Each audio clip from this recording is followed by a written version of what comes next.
What's going on? Welcome back.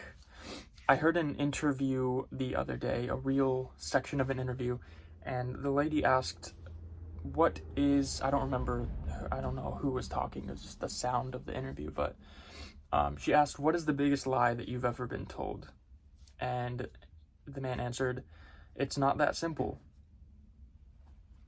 That's the biggest lie. And that was incredibly resonant for me, because so much of the time it is simple.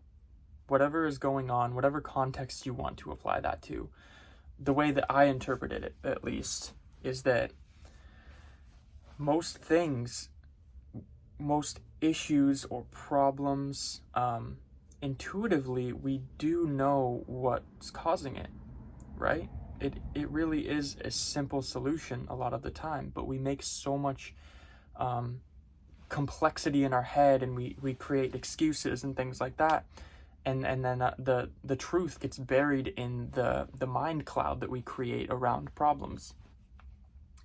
But if you really sit and think about something, the answer oftentimes is very simple and is overlooked, sometimes intentionally. Take the simple example of physical illness or physical maybe you're gaining weight and you don't like that, or you're feeling bad, or whatever the case. Most of the time you can narrow it down very quickly. Are you active? And being honest with yourself, you can say yes or no. And if you have to start making excuses, or you have to start saying, well, there's this and that's kind of active, no. Are you active? Are you exercising? Are you moving your body often? Like, not just from one place to the next. Are you actually getting your heart rate up and detoxifying your body and sweating and getting their blood flowing and endorphins and these natural chemicals and compounds that your body needs in order to feel happy? And serotonin, exercise has been proven to be as effective, if not more effective, than antidepressants. So what's the figure now? Half of Americans, something close to that, maybe more. Why are they on antidepressants? Because they don't have time to exercise, or they don't want to. Now, I'm not trying to insult anyone. I know just as well as anyone that it's not easy, especially when you have a lot going on, if you're working or in school. But the fact is that if you're not exercising, you're making excuses. And I can say that without being insulting, because I'm a very busy person. I have a child, I have a job, and I'm currently attempting to make some sort of impact on the internet. I'm helping my family move 2 houses. I'm building out a bus for us to travel in. So I don't mean that to brag or anything, but I'm just saying I have every excuse in the world not to exercise right now. I've got a lot going on and it's stressful, but I want it bad enough. So I make time. I make 30, 45 minutes to an hour, to sneak outside and get a home workout in, even if it's not the best I can do and I don't feel like I'm working out to my maximum potential. I'm doing something because I know how good it is for me, and I know how much better I feel afterwards. So these things are important. It's important to really sit down and think, okay, take inventory of your life and think, where am I overcomplicating things, or where am I making excuses? Because really, a lot of us like to complain and pretend, even internally, and pretend or lie to ourselves and pretend like we don't know how to feel better. We don't know how to solve our problems, or we have mental issues. We don't know how to... I hate to say it, but it is that simple. It may not be exercise. I'm not trying to say that exercising will solve all your problems, but a lot of the time, there's so much information out there now that it can be overwhelming, and a lot of us will kind of get addicted to learning and taking in all this information day after day after day, when we know the answers. We know what humans need. We need time in nature. We need time to de-stress. We need time away from our thoughts. We need to stop thinking so constantly and identifying with our mind. We need to stop eating garbage foods that we know are garbage, and whether we like it or not, they are garbage. And if we eat them, no one's to blame, not the companies that are feeding it to us, because they're just giving us what we want. So if we stop supporting these companies and investing in them with our money and our time, then they won't exist. So they're not to blame. It's because we're supporting them and giving in. If you're not eating right to a degree, I know there's a lot of conflicting information as far as diets go, but there's a general consensus of what's healthy and what's not, generally. And there's a very clear evidence of what's causing most of the illness in the world, especially in America. I don't know if you've heard this. Let me just get this out here.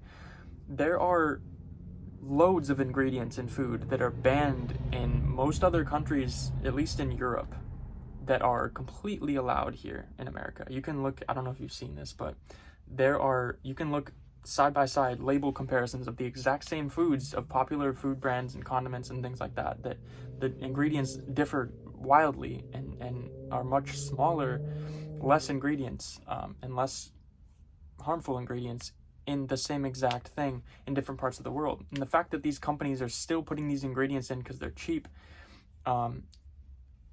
in countries where it's allowed is deplorable. And we shouldn't be supporting those companies, first of all. But I digress. Either way, just understand that the answer is usually it is simple. And when you get past the mind excuses and the complacency and the apathy and the anger and the hurt towards other people, sometimes if it's a social issue, you can really figure out the root of, for example, in social dynamics, if you have a relationship and you're in some sort of tense environment in a relationship or with your parents or a friend or whoever, if you really think about it, you can deduce what it is that's bothering you about them. And so can they. But the real issue is that you don't want to talk about it, right? A lot of times it just builds up, and it builds up so much that you don't feel like you can clearly communicate it with them. But it is simple. Talk about it and it goes away, or it resolves itself in one way or another. I've experienced this time and time again in my relationship where things kind of start to build up and it gets uncomfortable, like even just a low grade uncomfortableness. But as soon as we make time, because it is difficult with a child, but there's time that can be made, it goes away, and there's this clarity and like a lightheartedness that comes back that you didn't even know was gone because it was covered up and clouded by this tension.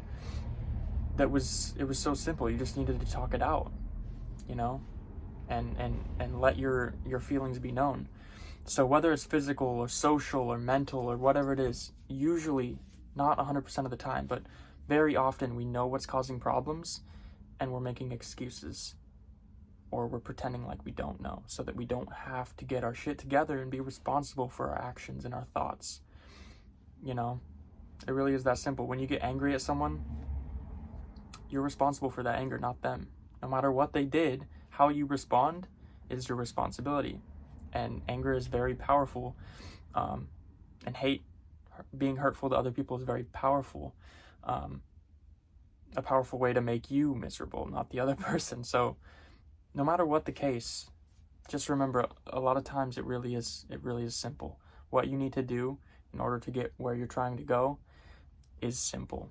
And I say that with love because I heard that and I personally resonated with it a lot, and I learned a lot in that moment of how much we really do try to complicate things, overcomplicate things, because it makes it easier to not do it. It makes it easier to not deal with it because it's too complicated. I'm just not going to worry about it. I'm just going to keep doing what I'm doing, So it's simple video, but I think it's important, as I say all the time. Anyway, thanks for watching. Thanks for listening. I hope there was some value in this for you, and I'll catch you on the next one.